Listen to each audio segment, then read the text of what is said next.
मला इथे तुम्हाला विचारायचं आहे, स्वातंत्र्य चळवळीमध्ये सर्व समाज सामील झाला होता असं तुम्ही म्हणताय, पण फुल्यांचा विचार, त्याचं प्रतिबिंब तिथे कुठे दिसत होतं का? नाही ना, हे अजिबात दिसत सांगतो ना. 45 साली साने गुरुजींचा उपवास सुरू झाला आणि आम्ही खरोखर सेवादलाचे सैनिक म्हणून पंढरपूरचं हे सुरू व्हावं म्हणून गुरुजींनी उपवास केला 45 साली. कधी असा उल्लेखच झाला नाही की फुल्यांचा वाडा हा अगोदर खुला झालाय दलितांना.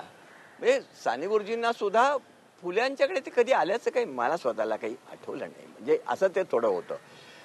कदाचित ब्राह्मण चळवळीचा तो हे असल्यामुळे असेल. म्हणजे असं म्हणायचं की महाराष्ट्रातला पुरोगामी ब्राह्मण समाज सुद्धा जो होता, मी सर्वसाधारण ब्राह्मण समाज म्हणत नाही, पुरोगामी ब्राह्मण नेते जे सुद्धा होते ते सुद्धा फुल्यांचा दुस्वास करत होते असं दिसतंय. म्हणजे अनुभवाला ते येतं.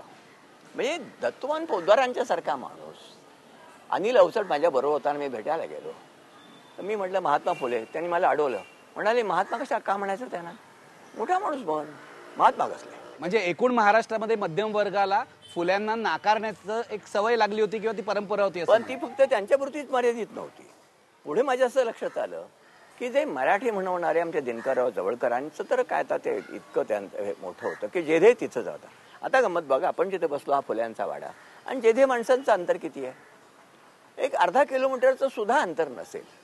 पण फुले गेल्यानंतर जवळपास 37 वर्षांनी फुल्यांचं पहिलं चरित्र प्रसिद्ध झालेलं आहे. चिखलीचे, विदर्भातल्या चिखलीच्या पंढरनाथ पाटलांनी 20 साली इथं येऊन सगळ्या इकडं आजूबाजूला हिंडून काही कागदपत्र जमा केली आणि ज्याला एक चरित्र म्हणता येईल ते 27 साली तयार झाले. फुले 1890 साली गेले.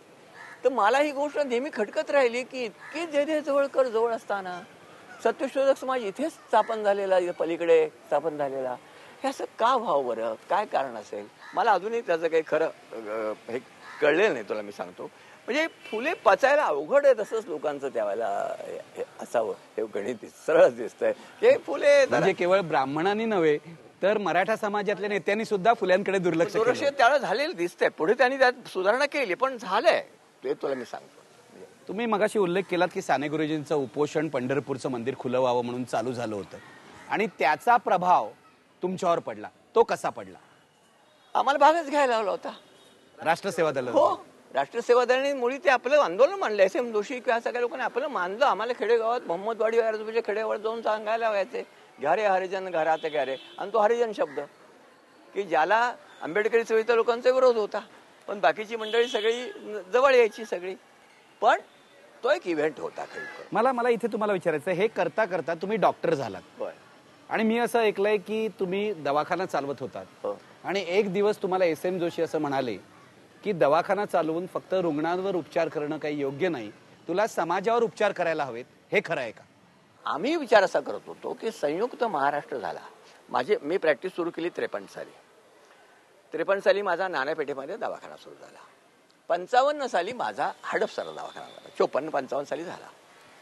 तर याच हडपसरमध्ये ज्यावेळेला रामभाऊ तुपे हे गोव्याला जायला निघाले, त्याच्या अगोदरच नानासाहेब गोरे ते जेलमध्ये गेले होते, मरुद दंडवते गेले होते, गोळीबार झालेला होता, शिरभोलीमे अगोदर गेले होते, भाई वैद्यांचे हे गोव्याच्या आंदोलनात झालेले होते माझे सहकारी.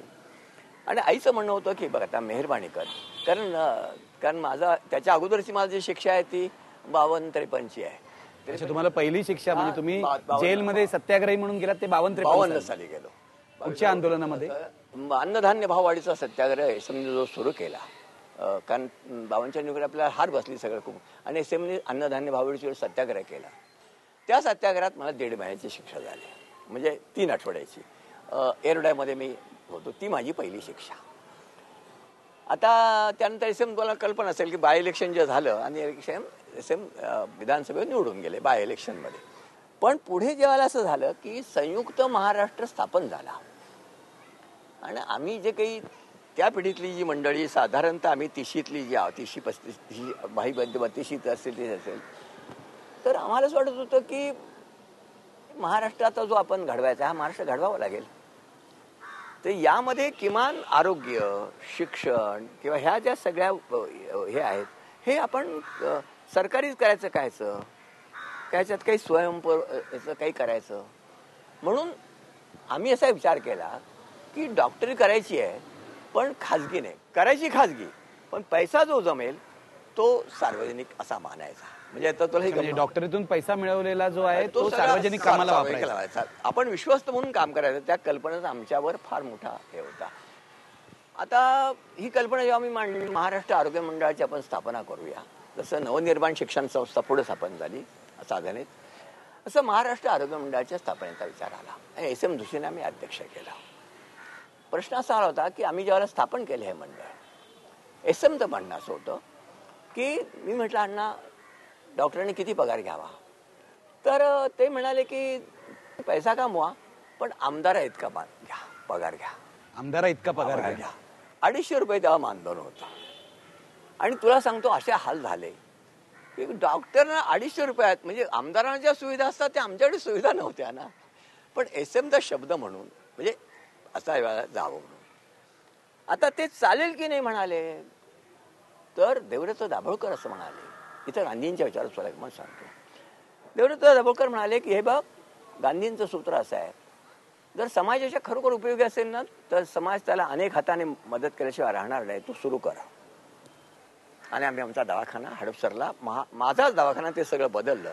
माझ्याकडे त्यावेळेला एक्सरे मशीन होतं, पॅथॉलॉजीचं सगळं सेंटर होतं. अच्छा, तुमचा दवाखाना तुम्ही महाराष्ट्र आरोग्य मंडळाला दिला आणि मंडळातला त्यांचा दवाखाना असा आम्ही दिला आणि तिथून आम्ही सुरुवात केली.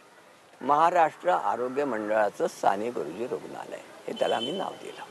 SM जोशींचा तो भाग महत्वाचा होता की संघर्ष हा रचनात्मक असला पाहिजे, म्हणून ती सेवा पथकं, कला पथकं जी निघाली त्यातला हा भाग होता. ह्याची कोणी कल्पना मला दिली होती, काही आम्ही वाचलं होतं, युरोपात कुठं चालतं असं काही नव्हतं, तर मी खरं सांगतो. पण आमची एक अट होती की परदेशी मदत घ्यायची नाही, परदेशी मदत घ्यायची नाही. आणि दान ही कल्पना करायची, दान ही कल्पना नाही करायची. तर आपण लोकांना सांगायचं की आम्ही नफेखोरी करणार नाही, पण आम्ही हे लोकांनी चालवायचं. योग्य मोबदला तुम्हाला दिला, लोकांनी हे चालवायचं.